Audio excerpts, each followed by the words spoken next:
दोस्तों Redmi की Note 14 series launch हो चुकी है। अब टाइम है कि Realme अपने 14 सीरीज के प्रो मॉडल्स इंडिया में लॉन्च करे। लेकिन जो Realme की 14 सीरीज है उसका जो टॉप मॉडल है उसके कैमरा के स्पेक्स सामने है और उसमें क्या चीजें होने वाली है वो काफी ज्यादा इंटरेस्टिंग है, क्योंकि AI को इंक्लूड करके काफी सारी चीजें यहाँ पर बेहतर बनाने की कोशिश कर रहा है Realme, और ऐसे दिखा भी रहे कि बेहतर हो चुकी है चीजें, क्योंकि DSLR वगैरह से कंपेयर किया जा रहा है। अब DSLR जितनी क्वालिटी मिलेगी नहीं मिलेगी या फिर उससे बेहतर है, उसके बारे में आगे बात करेंगे। सबसे पहले बात करते हैं कि क्या चीजों को इंप्रूव कर रहे हैं, क्या हमें कुछ बेहतर देखने को मिलेगा एक 30,000 के फोन में। सबसे पहले डिस्प्ले को लेकर एक चीज पता चल रही है कि 42 डिग्री का कर्व डिस्प्ले होने वाला है प्रो मॉडल्स में। तो अगर किसी को कर्व डिस्प्ले वाले फोन पसंद है तो उसके लिए काफी अच्छी बात है, और ज्यादा कर्व डिस्प्ले देखने को मिलेगा आपको इस सीरीज में। उसके बाद बात करते हैं अब मेन चीज यानी कैमरा की। देखो बैक साइड में आपको 50 मेगापिक्सल का मेन कैमरा मिलेगा, जिसमें OIS होने वाला है। सोनी का 896 सेंसर होगा, उसके अलावा 8 मेगापिक्सल का अल्ट्रा वाइड लेंस और फिर 50 मेगापिक्सल का टेलीफोटो लेंस मिलने वाला है, अगेन जिसमें OIS मिलेगा। लेकिन इस टेलीफोटो लेंस में काफी सारी चीजें ऐड की है, कुछ चीजें खास है,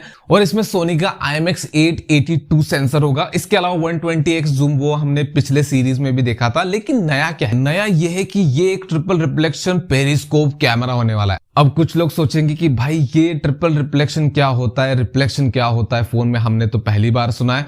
तो देखो आपने टेलीस्कोप देखा होगा, उसमें किस तरह से लेंस की अरेंजमेंट होती है एक के पीछे एक, जहां पर लेंस के थ्रू लाइट का रिफ्लेक्शन होता है और उससे हमें एक इमेज देखने को मिलती है। अब जैसे टेलीस्कोप में हमें लेंसेज के अरेंजमेंट देखने को मिलती है, बिल्कुल उसी तरह से फोन के कैमरा, इवन DSLR के कैमरा में भी हमें लेंसेज के अरेंजमेंट देखने को मिलती है। लेकिन एक फोन की जो साइज होती है काफी ज्यादा छोटी होती है, जिसकी वजह से मतलब पतला होता है फोन, जिसकी वजह से एक के पीछे एक लेंस को अरेंज नहीं किया जा सकता, तो उसको साइड में अरेंज करते हैं जहां पर आपको लाइट का रिफ्लेक्शन देखने को मिलता है। अब जो रिफ्लेक्शन है वो 3 टाइम होगा, जिसकी वजह से इसको ट्रिपल रिफ्लेक्शन पेरिस्कोप कैमरा कहा जा रहा है। इसकी वजह से होगा ये कि आपको इमेज की क्वालिटी और बेहतर मिलेगी जब आप जूम करोगे। जैसे कि इनका क्लेम है कि आप 3x में ऑप्टिकल जूम कर सकते हो, जहां पर आपको लॉसलेस इमेजेस मिलेंगी, इवन आपको 6x में भी मिलेंगी, ऐसा इनका कहना है, मेरा नहीं है। और 120x में आप डिजिटल जूम कर सकते हो, जहां पर क्वालिटी मतलब इमेज क्वालिटी लॉस होगी, लेकिन फन के लिए आप जूम करके देख सकते हो, जैसे कि चांद को देख लिया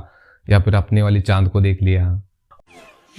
बहुत अच्छा लगेगा। अब इसके अलावा इन्होंने बैक साइड के कैमरा सेटअप में 3 फ्लैश को ऐड किया, जिसको ये मैजिकल ग्लो फ्लैश कह रहे हैं, जिसकी ब्राइटनेस को, जिसके टेम्परेचर को आप अपने हिसाब से एडजस्ट कर सकते हो, जिसकी वजह से लो लाइट में फोटोज काफी अच्छी आती है, पोर्ट्रेट वगैरह काफी बढ़िया आते हैं, ऐसा इनका कहना है। अभी तो किसी ने देखा नहीं, लेकिन ये क्लेम कर रहे हैं। अब जब रियल टेस्ट होगा उस टाइम पे देखेंगे, क्योंकि इस चीज को DSLR से भी कंपेयर किया जा रहा है। अब जब कंपनी कंपेयर करती है तो देखो, कंपनी अपने प्रोडक्ट को बुरा तो नहीं कहेगी और बेहतर कह सकती है, कुछ कह नहीं सकते। लेकिन जब एक रिव्यूअर रिव्यू करेगा जो कि ऑनेस्टी से करेगा कि भाई उसने पैसे वगैरह नहीं लिए, पेड कोलैबोरेशन नहीं है, तो वहां पर आपको पता चल जाएगा कि ये DSLR के टक्कर का है या फिर नहीं है।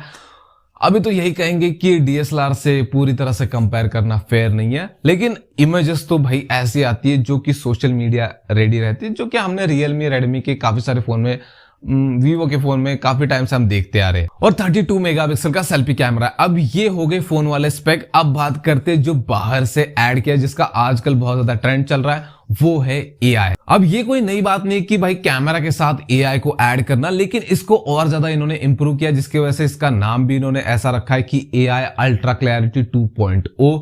तो ज्यादा चीजें आपको और बेहतर दी जा रही है। अब कौन कौन सी चीजें बेहतर की गई है उनकी बात करते हैं। सबसे पहली चीज, अगर आप टेलीफोटो लेंस से फोटोज वगैरह खींचते हो तो कुछ केसेस में ब्लर इमेजेस वगैरह आएंगी, जहां पर आपको क्लैरिटी थोड़ी कम मिलेगी, तो उस चीज को ये इंप्रूव करेगा। इवन अगर आप इंटरनेट से भी इमेजेस को डाउनलोड करते हो तो वहां पर भी ये चीज काम करेगी। आप इंटरनेट से लो क्वालिटी इमेजेस को डाउनलोड करोगे तो उसको भी आप एनहांस कर सकते हो, इंप्रूव कर सकते हो AI फीचर की मदद से। नेक्स्ट है AI हाइपर रॉ। अब ये AI फीचर काम कैसे करता है? ये AI फीचर HDR प्रोसेस के थ्रू आपकी इमेजेस को और ज्यादा इंप्रूव करता है, और ज्यादा क्लियरिटी बढ़ा देता है। इसके बावजूद नॉइज रिडक्शन में भी काम आता है, क्लियरिटी बढ़ाना हो या फिर ब्राइटनेस को बढ़ाना हो। अगर किसी इमेज में ब्राइटनेस कम है तो ये ब्राइटनेस को इंप्रूव कर सकता है, थोड़ी सी बढ़ा सकता है ब्राइटनेस। और लास्ट फीचर है AI स्नैप मोड। ये काम आता है मूविंग ऑब्जेक्ट को अगर आप कैप्चर कर रहे हैं, जैसे कोई इंसान भाग रहा है या फिर कोई कुत्ता भाग रहा है इंसान के पीछे, बिल्ली भाग रही है, कुछ भी, मतलब आपने कुछ थ्रो किया, उस चीज को आप कैप्चर करना चाहते हो तो उस चीज में काफी हेल्पफुल रहता है, जहां पर आपको इमेजेस अच्छी मिल जाती है इस फीचर की वजह से। अब ये रियल लाइफ में कितना अच्छा काम करता है नहीं करता है वो तो फोन आने के बाद ही पता चलेगा। और लास्ट फोन से रिलेटेड है IP66, 68, 69 की रेटिंग मिलेगी। तो ये कुछ इस फोन के बारे में पता है। अब बात करते हैं क्या ये सच में DSLR से बेस्ट कैमरा होगा। देखो, सबसे बड़ी हाईलाइट जो DSLR में भी नहीं है वो चीज इसमें मिल रही है, वो है कैमरा के साथ AI का इंटीग्रेशन। और AI के साथ आज के टाइम पे हम क्या क्या कर सकते हैं आपने ऑलरेडी देख रखा है, तो वो काफी ज्यादा फन टू यूज है। उसके अलावा रियलमी के फोटोज सोशल मीडिया रेडी रहते हैं, तो वहां पर भी एक एडवांटेज है कि आपको एक्स्ट्रा एफर्ट लगा के उसको फोटोशॉप वगैरह किसी और एडिटिंग सॉफ्टवेयर में एक्स्ट्रा एफर्ट लगा के एडिट नहीं करना पड़ता। ये एक DSLR से एडवांटेज है। बाकी कि ये DSLR को बीट करेगा नहीं करेगा उसके ऊपर तो बहुत बड़ा क्वेश्चन मार्क है।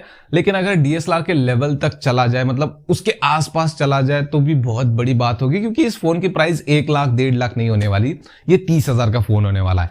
बस यही उम्मीद है कि 30,000 के हिसाब से एक अच्छा कैमरा वाला फोन निकल कर आए। DSLR वगैरह छोड़ दो तो भी भाई इसको कंसिडर करने में कोई हर्ज नहीं है। बाकी आपके ओपिनियन आप कमेंट में बता सकते हो। वीडियो पसंद है तो वीडियो को लाइक कर देना, चैनल को सब्सक्राइब कर देना।